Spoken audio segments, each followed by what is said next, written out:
Not gonna lie, this moment had me when they were just like, the story's over. And I was like, what are you talking about? Because from what I understand, I think we're 6 to 8 light novels into 33 or 35 light novels, give or take. And I think in terms of how it's structured, there's like 5 or 6 story parts. This season ends with the conclusion of the second. I could be mistaken on the math there in terms of the exact numbers, but it's in that ballpark. So I was really happy to see that they didn't blue balls us and say, okay, even though part two's ending could serve as an open-ended thing, I'm glad that they added in the to be continued, because otherwise I think a lot of us would be like, as good of a stopping point as it could be, all I hear is that after part 2 it gets even better. And given the fact that episodes 9 and 10 are my favorite Bookworm content of this season and in general of all the seasons, I'm excited to see the adventures of Rozemyne, because this was a death that I wasn't expecting. Not only because it serves as quote-unquote a death, because the mime that the world knew is technically dead,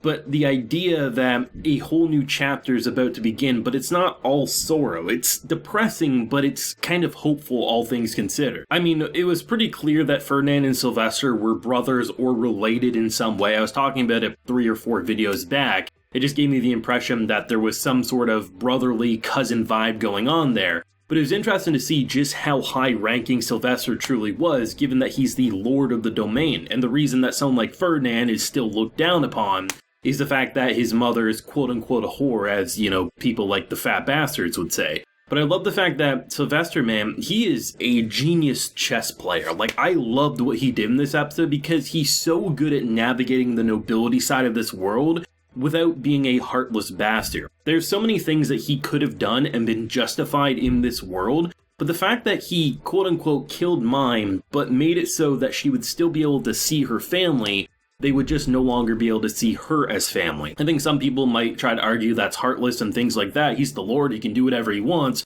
But I mean, that's not how you stay Lord in a world like this. You know, changes and progressiveness, it takes time to happen.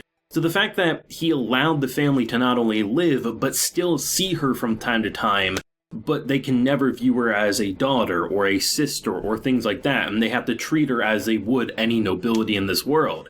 It was a very painful and just tearjerker episode, but it ended in such a way that, you know, to separate Mine from her family has to be justified, both with the plot, but also so she wouldn't be down in the dumps. I mean, he even mentions in this episode that, you know, he considered killing them, but, you know, she would go into a fit, so he can't do that. I love how he's able to feel like a noble without being completely heartless at the same time, even if some of his words definitely feel like it's stabbing you in the gut there. But just seeing how he navigated around this, you know, just seeing someone just who has been such a manipulative bastard for so long try to argue, don't listen to your, you know, half-brother, worthless piece of garbage. Listen to me, I was, you know, tricked myself. I was just manipulated by someone who looks like his skin's been sagging for 50 years.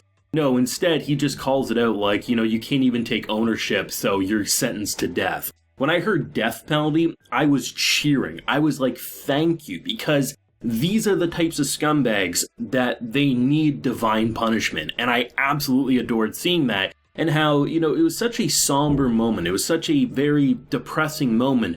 But even building up with, you know, Thule and just the mother and the dad and just seeing them all feel depressed, I was so thankful when I saw Mine's blessing. Initially, they were ready to throw down, like, calm yourself. If you lose control, we will put you down without hesitation. And I completely believe they would do so given some of the prior remarks. But I love the fact that she took all of that love and gave a blessing that not only healed everyone surrounding, but gave them a blessing that would let them feel hopeful, that they would be blessed and protected from evil and things like that. Just that final moment, that final hurrah, it let them part that room with a smile on their face. Even if Mine was bowing and crying, you know, it's something that felt like, despite it being an end, so to speak, it's also the beginning of something brand new. And I love the fact that for Mine, you know, now she actually is able to revolutionize this world.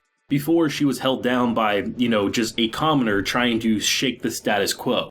Now she's a noble, a very high noble, mind you, who is going to be able to change so much with her books and her revolutionary ideas, so rather than it just being something turned on its head immediately, it's going to feel no different than a natural-born noble or high-ranking person changing the status quo without getting targets completely painted on your head. I mean, you could argue, being the daughter of the, the lord of this domain, it's going to paint different targets for sure, but I love the fact that it feels like a perfect ending and a perfect conclusion for Mind's story. But Mind's story isn't clearly all that this show wanted to be. It's Rozemyne as well. I think that's what makes the ending of the episode so powerful, is that it does feel like an ending. It does feel like the death of Mind, but the birth of Rozemyne. And that's going to provide for so much more interesting content, because for me, with season 2 and a majority of season 3, the cathedral and everything that was happening with the fat bastard and everything like that, I think it was great.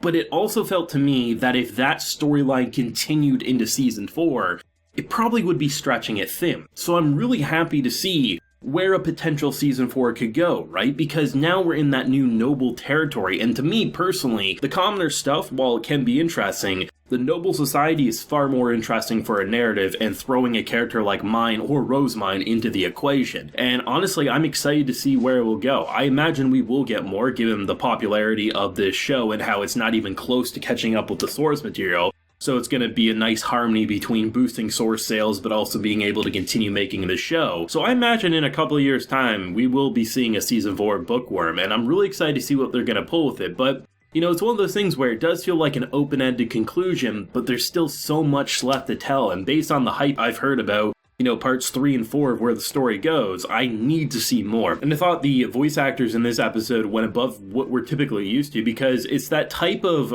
maturity / emotional that you don't see too much of. Like when it came to Tuli as an example, she was freaking out and felt like a child who just realized her world and her sister was about to be ripped away from her. Where when it came to the parents, there was a sense of sorrow and grief on the father's side, but also a little sense of relief that he knew his daughter would be safe. It just hurt like hell knowing that, his daughter would quote unquote be dead. Where with the mother, it felt like that final push of, this is the last thing I can truly give you as a mother, but I'm going to make sure it's everything you're going to need for the rest of your life. The voice actors did one hell of a job, if you ask me, and I think probably some of their, if not their best vocal performances to date, which maybe that's just me feeling that way, but I mean, with everything that this episode delivered, it absolutely knocked it out of the park. But I loved it, man. I know source readers will always have their issues with adaptations. For me, it was absolutely everything I wanted. My favorite of the Bookworm content. The past 2 episodes, my favorite Bookworm content, period. Love the production value. I love the extra expressiveness that they gave the animation this season, which definitely helped because it was a shorter length season.